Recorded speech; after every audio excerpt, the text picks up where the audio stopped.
Namo Namaha. Myself Mehralok Dhapre, and I am fond of and a learner of Sanskrit language just like you. All of us must have heard about the myths in Sanskrit, stories that are given in Vedas or in Puranas, stories of deities and demons. We also must have heard about the two prominent demons, that is Rahu and Ketu. They also appear in our horoscope, that is Janma Patrika or Lagna Kundali. When an astrologer says that, oh, you have Rahu or you have Ketu, or someone says that it's a Rahu Kal, that is period of Rahu, some people get afraid of it. On the other hand, some people say that these are just myths. But we must know that in our Bharatiya culture, whatever our sages, our rishis have discovered, they tried to spread that knowledge in the form of stories or poems. Because stories or poetic form is balanam sukha bodhaya. That means children can easily understand principles through stories. That's why these myths are created. And in the form of stories, principles are conveyed. So blindly, we should not discard them. What we have to do is to discover those principles.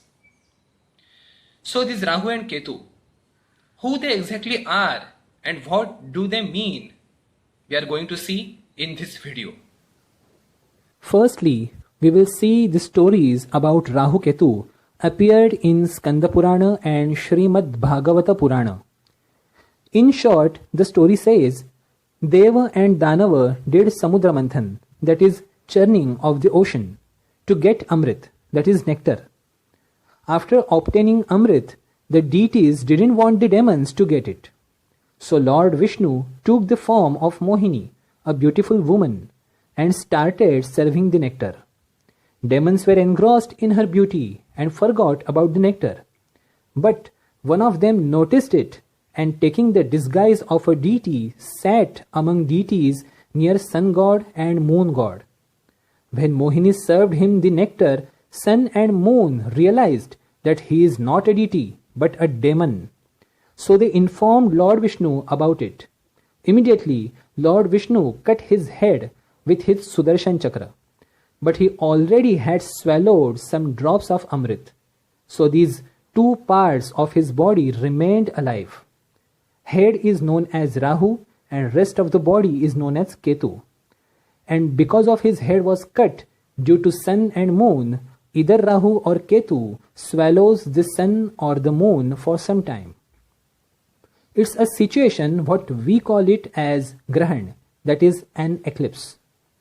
Through this story, we understand that Rahu and Ketu are two parts of a demon.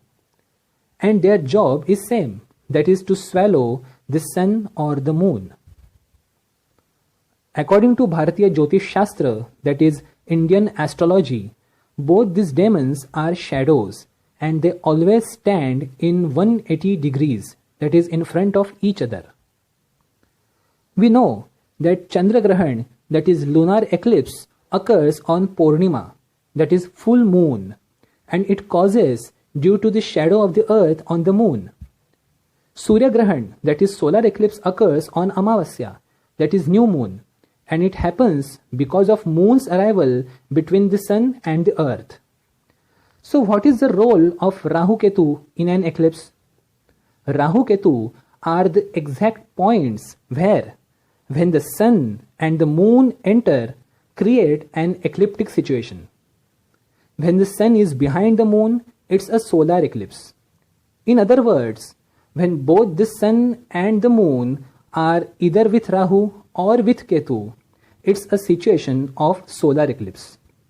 And when the sun is exactly in front of the moon, that is in 180 degrees, it's a lunar eclipse. Or we can say, when the sun is with Rahu and the moon is with Ketu, or vice versa, then it's a situation of lunar eclipse. In a horoscope, all the other planets generally move anticlockwise except Rahu Ketu.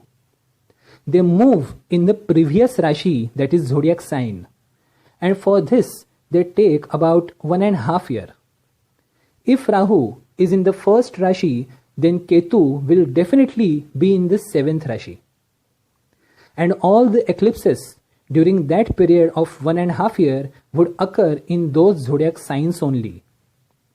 So it's a minute calculation of the speed and the route of the moon's rotation around the earth. We know that the moon doesn't move around the earth in a straight line. Sometimes it goes upwards and sometimes downwards. And when it crosses the straight lines shown in both the pictures at once, an eclipse is likely to occur. In the Navagraha Stotra, Maharshi Vyasa has given description of this sun, other planets and Rahu Ketu. There he named Rahu as Sinhika Garbha Sambhuta, that is, the son of Sinhika. Again, there are certain myths related to Sinhika. Now we are not going into that matter. But Sinhika itself is the word that I am interested in.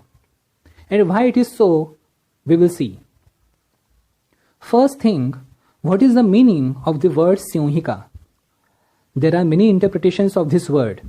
Among them, the meaning of Sinhika, which I found interesting, is a girl who is knock-kneed, means a girl whose knees knock on each other while walking.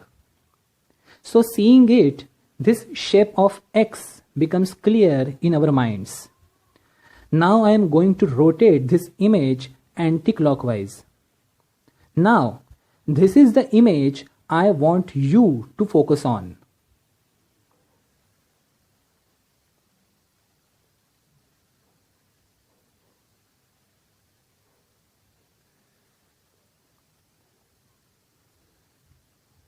So, in this last image, we can see Sinhika and her son Rahu. That is the Rahu point or the point of darkness, which is caused due to Sinhika. So now we can understand why Rahu is named as Sinhika Garbha Sambhuta. I won't state that this is the complete truth, as this is just my assumption. At the end of this video, I would like to thank you for watching it till end. And we should be thankful too to our ancestors, our rishis, who have discovered such things, and also for their different yet interesting ways of spreading knowledge. Thank you.